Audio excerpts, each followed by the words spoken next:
Pessoal, espero que esteja tudo bem com vocês. Nós vamos nos reunir, não da forma que nós gostaríamos, porque nós iniciamos essa preparação de noivos de forma presencial e o grande desejo, não só nosso, mas tenho certeza de vocês também, é que nós estivéssemos fazendo esse encerramento lá na igreja, com a presença de todos, esse contato mais pessoal. Mas, infelizmente, no contexto que nós estamos vivendo, que é de pandemia, não foi possível. E a melhor forma que nós encontramos para fazer esse encerramento, de maneira que atendesse vocês, também atendesse nós da Pastoral Familiar, e, acima de tudo, não colocasse a vida de nenhum de nós em risco, foi através das mídias sociais. Então, nós vamos gravar diversos vídeos de curta duração para facilitar para que vocês assistam, para que não fique também um arquivo tão grande. Nós iremos disponibilizando isso no grupo que nós fizemos pelo WhatsApp. Depois, de alguma forma, nós vamos fazer uma partilha para conseguir entender o que ficou retido no coração de cada um. Mas, acima de qualquer dificuldade que o momento presente trouxe para nós, acima do desejo que nós temos de fazer esse encerramento de forma presencial, está a alegria que existe em nossos corações pela decisão que vocês tomaram, de constituir uma família da maneira correta, de fazer toda essa preparação dentro daquilo que a igreja propõe e que Deus sonha para cada um de nós. O fato de vocês desejarem constituir uma família cristã e estar fazendo a preparação dessa maneira já é um grande motivo para nós comemorarmos, independente da forma como está se dando esse encerramento. Eu tenho certeza que esses encontros, esse período de encontro foi muito proveitoso para todos nós, e o encerramento também será, porque nós nos colocamos diante de Deus, nos colocamos disponíveis, apresentamos a Ele o nosso desejo de constituir uma família da maneira correta, e acima de qualquer problema Ele está nos abençoando, nos conduzindo, e eu tenho certeza que nós formaremos famílias sólidas que ajudarão muito na sociedade.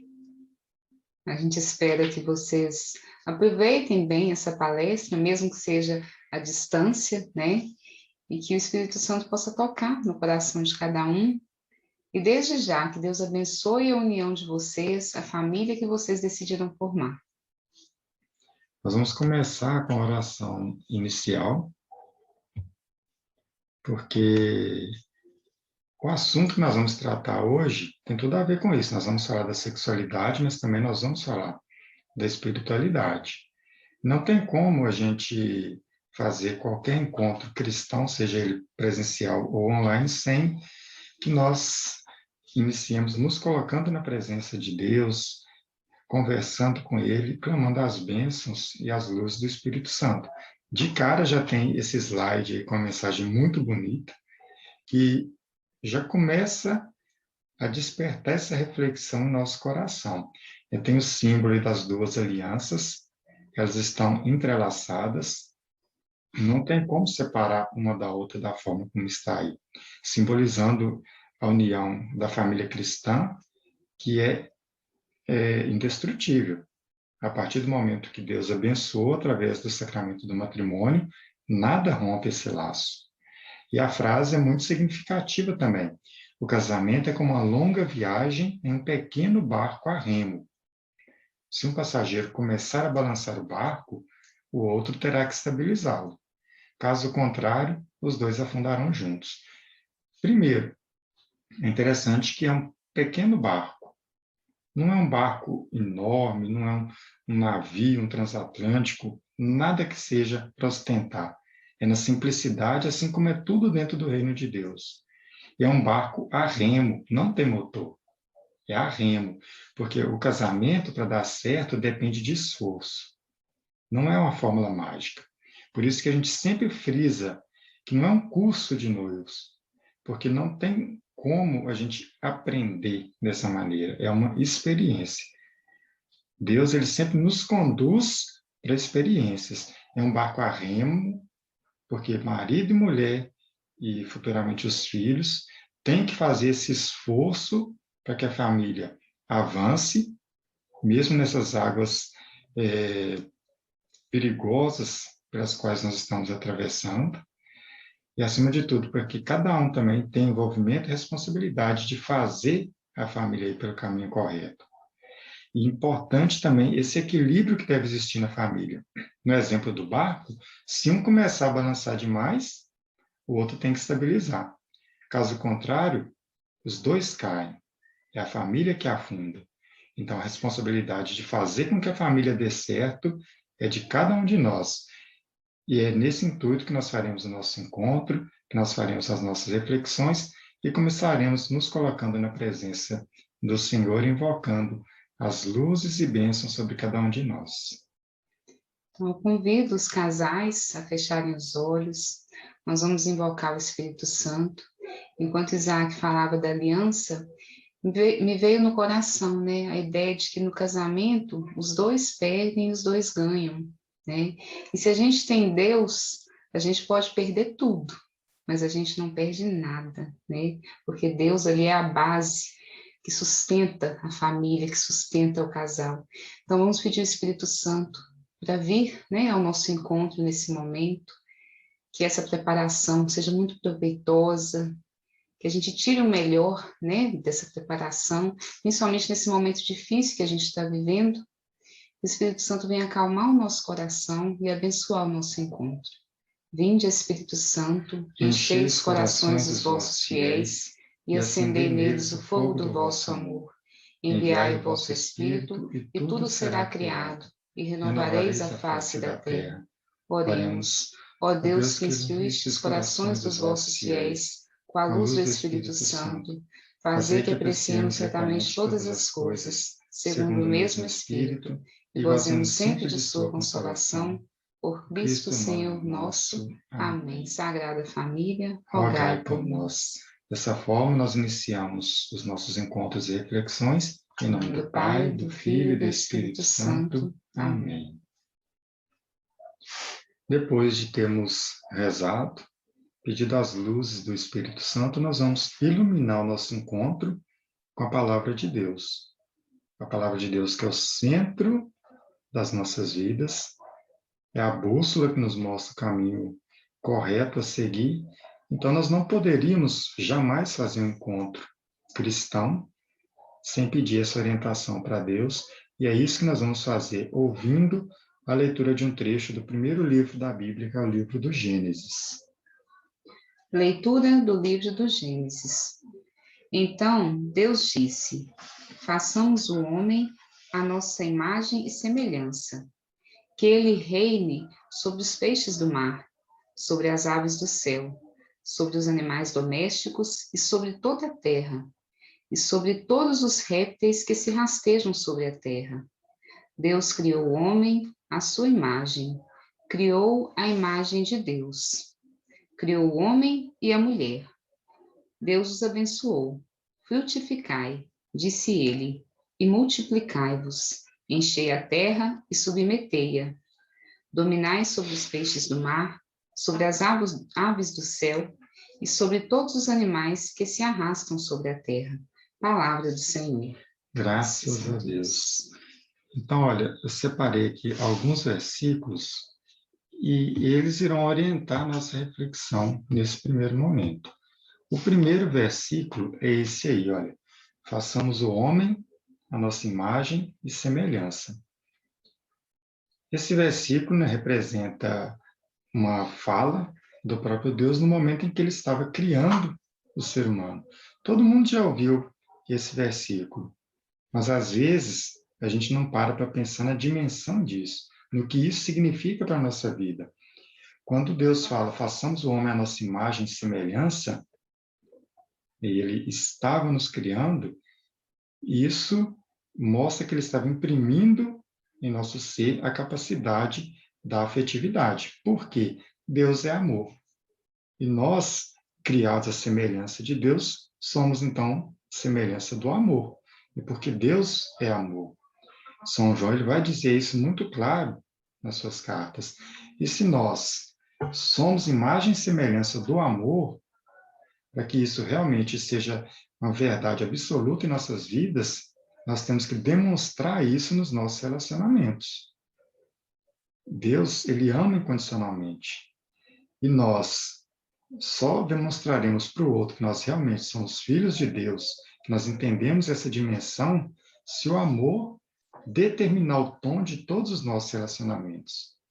A partir do momento que nós passamos a olhar para o outro com os olhos do próprio Deus, a gente vai parar de fazer julgamentos, a gente vai deixar de fazer críticas, nós seremos mais tolerantes com as fraquezas, com os erros do outro, estaremos ali sempre dispostos a acolher o outro. É o que nos faz lembrar a parábola do filho pródigo. Jesus, ele coloca a imagem do pai, um pai que poderia se sentir muito ofendido com a conduta do filho, que resolveu partir, mas não. Como que Jesus apresenta o pai na parábola do filho pródigo? Um pai que a cada tarde estava ali de braços abertos esperando o filho regressar. Assim também nós devemos agir no nosso dia a dia, porque nós somos criados à imagem e semelhança do amor. Nós devemos estar o tempo inteiro de braços abertos, pronto para acolher quem quer que seja que venha ao nosso encontro. Quanto mais o nosso próximo, mais próximo, que por vezes será a esposa, o esposo, os filhos. Se nós não tivermos essa capacidade de amar e de traduzir esse amor em prática, nossos relacionamentos tendem a afundar, a fracassar. Então, primeira coisa para a gente guardar nesse encontro de hoje: Deus nos deu a capacidade da afetividade. Ele nos ensina a amar. Basta nós revisitarmos continuamente a palavra de Deus, nós olharmos para a cruz, e aí nós teremos a dimensão do amor que nós somos convidados a reproduzir nos nossos relacionamentos. Um amor que ele vai até as últimas consequências. Um amor que não teme passar pela cruz. Um amor que está sempre disposto a acolher o outro de braços abertos, independente do que o outro tenha feito. E qualquer relacionamento, quanto mais o relacionamento conjugal, ele passa necessariamente pela abertura ao outro, esse amor que está sempre à espera, esse amor que está sempre acolhendo, ele passa também pela necessidade do perdão, porque o tempo inteiro nós estamos sujeitos a cometer erros, a cometer deslizes que podem ofender o outro. E se a gente não tiver essa capacidade de acolher e de perdoar, a vida vai perder aquele brilho, o relacionamento, ele perde aquela coisa gostosa, ele vai caindo na rotina, na monotonia, até desaparecer. Então, que tenhamos essa capacidade, né, de amar, que peçamos isso a Deus. A outra dimensão, ela se revela nesse versículo: isso criou homem e mulher. Se no primeiro versículo Deus imprimia no ser humano a capacidade do afeto, aí está muito claro a questão da sexualidade. Deus criou o homem e a mulher, diferentes entre si, mas com a mesma dignidade, com a mesma importância, e fica evidente um projeto de família. O projeto de Deus para a humanidade, ele passa necessariamente pela família. E nós, a partir do momento que sentimos atração pelo outro e decidimos assumir isso através de um relacionamento, nós estamos participando dessa obra criadora de Deus, continuando esse desejo dele de renovar a humanidade, e aí, através de tudo que a gente vive em família, as emoções, os ensinamentos, os aprendizados, nós vamos vivenciar essa doação, e é onde a gente consegue colocar em prática a questão da afetividade que nós vimos na meditação do versículo anterior. Mas a passagem que nós lemos não para nisso. Deus nos criou a imagem e semelhança, somos criados a imagem e semelhança do amor, a afetividade. Ele nos deu o dom da sexualidade, ele nos criou homem e mulher, revelado aí também a importância da família, o projeto de Deus, ele passa necessariamente pela família. E tem a última dimensão que a gente quer abordar aqui, que está nesse versículo, olha, nessa parte do versículo. E Deus os abençoou e lhes disse, sejam fecundos, multipliquem-se. Aí, já não é simplesmente a afetividade, já não é a sexualidade, é a genitalidade mesmo. E muitas vezes a sociedade que a gente vive tende a tornar o sexo como algo pecaminoso, como algo sujo, ou simplesmente como algo promíscuo. Mas primeiro livro da Bíblia, primeiro capítulo da Bíblia, e a gente vê a exaltação do sexo. Não como algo banalizado, né, da forma como a sociedade tem pregado, mas algo que passa pelo projeto de Deus para a humanidade. Então, o que a gente quer dizer com isso? Que o sexo é uma bênção de Deus para os seres humanos. É uma bênção de Deus para o casal, desde que seja vivido dentro dessa perspectiva cristã, em que o outro não é simplesmente um objeto de prazer, em que o outro não é descartável, mas dentro dessa concepção de que a gente vivencia um projeto que não é nosso, que é do próprio Deus e que tem por único objetivo fazer com que nós sejamos felizes. Porque é para a felicidade que Deus nos criou. Tanto é que ele colocou o homem no paraíso, um paraíso que foi danificado, que foi perdido pelos erros do próprio homem, mas que também foi restaurado passando pela família. Afinal, Jesus, ele veio no seio de uma família, e é pela família que nós continuaremos transformando essa sociedade que foi danificada pelo pecado, caminhando todos juntos para a pátria celeste, onde aí sim todas as coisas serão renovadas e nós viveremos o projeto inicial do Criador. A felicidade no paraíso, todos unidos como uma grande família de Deus.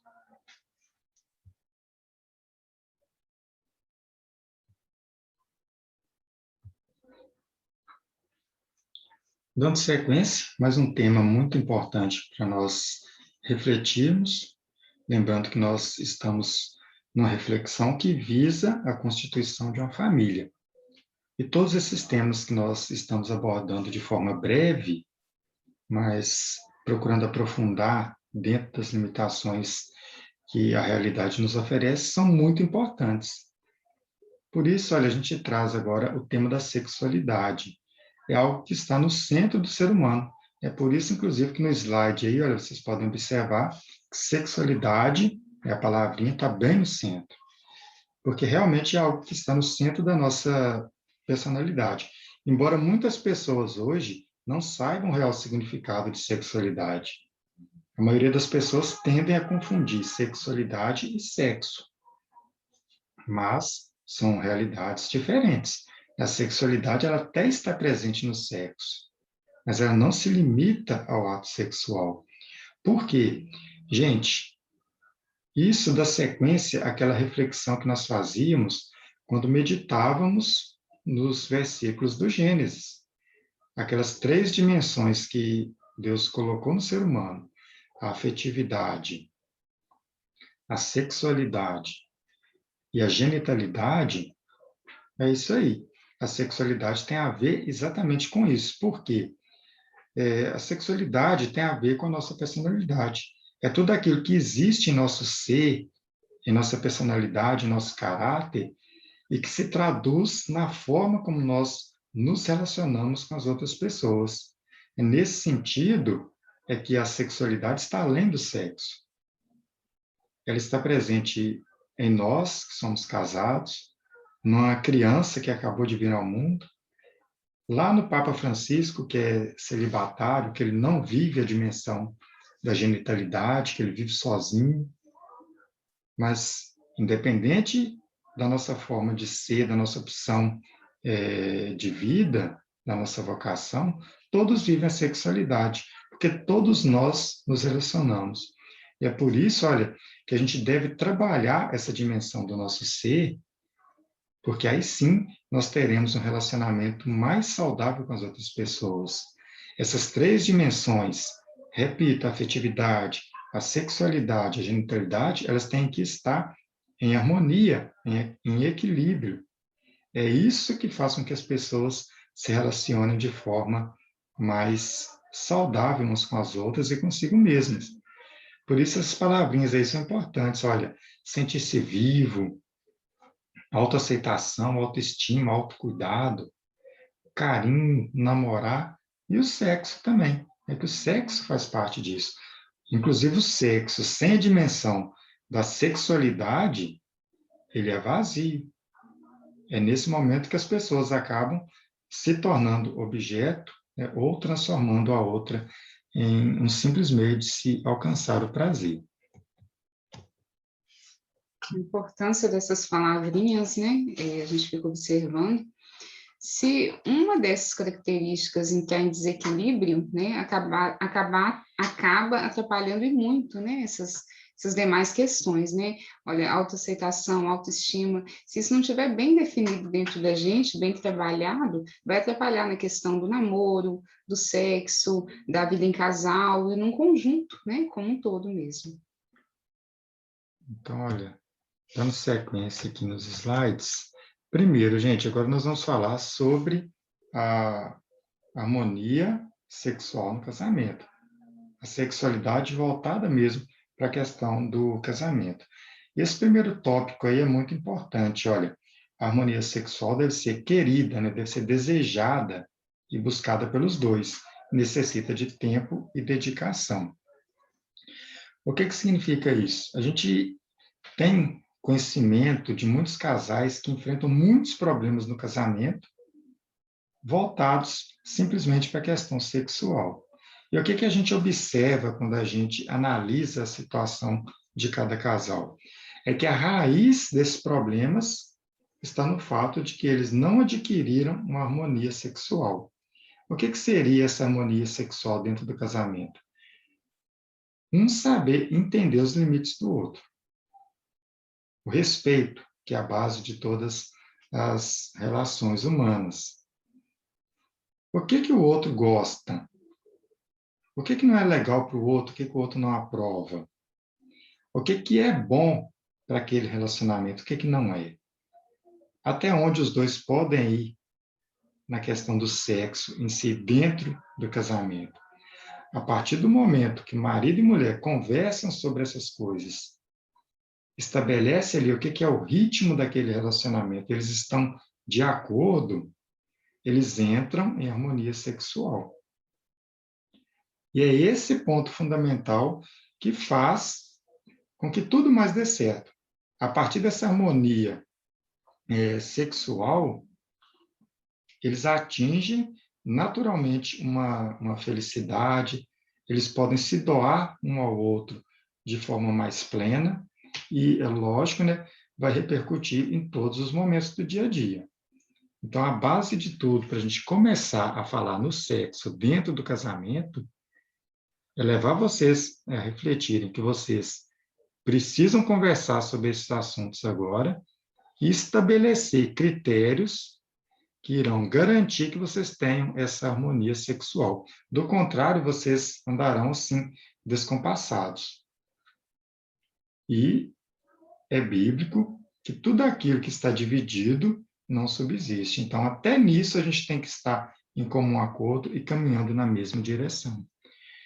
Outra coisa que, às vezes, a gente tende a esquecer, principalmente o homem, precisa estar muito certo quanto a isso, porque muitas vezes o homem se deixa guiar pelo instinto e esquece dessa regrinha de ouro aí, olha, o relacionamento está ligado a tudo que acontece nas 24 horas do dia da vida do casal. Quanta coisa a gente vive num dia? Às vezes é um dia muito bom, mas pode acontecer também que seja um dia horrível. E aí, muitas vezes, falta o diálogo, um não sabe o que aconteceu com o outro, e chega à noite, sequer tem um sexo, né? Uma cobrança pelo sexo. Mas, às vezes, quem enfrentou o problema ali o dia inteiro no trabalho, um chefe pegando no pé ali, a cobrança para atingir uma meta, um resultado, ou mesmo pensando naquilo que tem que fazer lá no trabalho no dia seguinte, um problema grave que deu, como que a pessoa pode ter a cabeça para se doar de forma plena para o outro e acontecer o ato sexual? Eu vejo, Isaac, também entre o próprio casal, né? Às vezes um falou uma palavra com o outro que chateou, que magoou, isso não foi resolvido, né? E chega à noite existe a cobrança ali, né, do sexo em si, sem que esse problema fosse resolvido, né? Então um dos dois acaba ali na mágoa, né?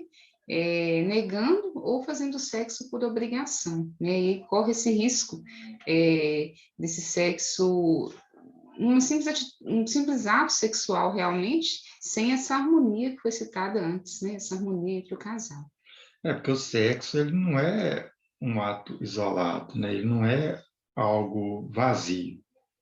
Ele precisa de um clima para acontecer. E esse clima, ele passa necessariamente por uma sensação de amizade, de carinho, de atenção. E aí, se você negligenciar isso, não adianta querer ter um sexo depois. Às vezes, você até vai conseguir o sexo, mas vai ser algo vazio, algo que não vai te preencher, algo que não vai ser gostoso, que não vai ser prazeroso. Então, a gente tem que saber dosar. Vocês, né, quem estiver casando por sexo, já começou totalmente errado. Sexo vocês encontram em qualquer lugar. A gente casa por parceria, por companheirismo. E Deus é tão bom que a gente ganha o sexo de brinde, mas com essa certeza de que tem que ser pensado, de que tem que ser algo realmente responsável ali. A gente tem que partir desse cuidado. Isso, gente, acontece ali, né, quando o marido às vezes vai procurar a mulher fala que está com dor de cabeça, a mulher às vezes dá aquela que carinha, que é mexida com o homem, finge que está dormindo. Então, isso tudo mostra esse descompasso. É uma forma de vocês resolverem isso quando vocês chegarem em casa, chega com a cartela de paracetamol, fala, amor, para você. Aí a mulher fala assim, o que é isso? Você está ficando doido? Não, é para só dor de cabeça. Não, não estou com dor de cabeça, não, você está doido. Então, prepara que logo mais tem. Aí resolve, tá? Brincadeiras à parte, é aprender a cuidar, a criar um clima de harmonia no lar, que tudo vai acontecer naturalmente e vai ser muito prazeroso, vocês serão muito felizes, com certeza. Para concluir essa parte, olha, cultivar, cuidar e inovar. Gente, nós trabalhamos com muitas famílias, a gente atende muitos casais, às vezes até de forma informal, pessoas que chegam para desabafar com a Só gente. conversar mesmo, né? E uma das coisas que a gente mais observa, no namoro, tudo era gostoso. O cara era um príncipe encantado. A mulher também, às vezes, era aquela mulher perfeita. Mas, impressionante, que casa parece que tudo desanda. E por que que desanda? Porque esquece, olha, de cultivar. Aquele romantismo que existia no namoro, aquela preocupação com o outro, aquela alegria de estar junto, ela tem que vir para dentro do lar. Senão o casamento ele está fadado ao fracasso. Podem ter certeza absoluta disso. O casamento ele é como se fosse uma planta. Se você deixar de regar todo dia, se você esquecer de cuidar da terra, de adubar, vai morrer. Então, a gente precisa de manter esses gestos de carinho, de romantismo, e eu digo mais, não manter, aperfeiçoar, aumentar. Café da manhã na cama, buquê de Vamos ver, flores. vamos ver, né? Não precisa chegar nesse ponto, Não, não, assim, mas eu acho interessante que não se idealize, né, a mulher é, perfeita, o homem perfeito, né, junto com o casamento vem todas as preocupações ali das finanças, educação de filhos, os problemas que uma vida a dois trazem, né, consigo, e tudo isso influencia diretamente na sexualidade e no sexo, né, de maneira bem direta. Então, que se não se idealize, a harmonia do casal ela é construída junto. Tem semana que você vai estar igual um atleta, vai fechar a semana. Agora, tem semana que não vai acontecer nada, e isso é normal. O mais importante é vocês terem em mente aquilo que uniu vocês dois, que fez com que vocês decidissem a se casar. E outra coisa, gente, problema todo casal tem. Agora, o conselho, não se deixe escravizar também pelos problemas. Porque se você viver naquela bolha de problema, aí vem depressão, vem um monte de coisa, a harmonia vai embora. Então, saibam também conviver, manter essa harmonia sexual mesmo apesar dos problemas. Isso também é bacana. Isso, às vezes, é o caminho para vocês centrarem a cabeça e encontrar a solução para aquele problema que muitas vezes tira o sono da gente. Então, fique, para a gente fechar essa parte principal, essas 3 palavrinhas aí, cuidar, cultivar e inovar. Porque também, se vocês deixarem o casamento cair na rotina, é uma chave também para a plantinha murchar, para a plantinha ir morrendo. Então, saibam fazer programas diferentes, divertir em família, ter um tempo ali simplesmente para se estar junto, para contar casos engraçados, para dar risada, para passear, fazer uma caminhada junto, porque é isso aí que vai remeter a magia, ao frescor que tinha no namoro e vai fazer com que a relação seja muito prazerosa e, consequentemente, duradoura.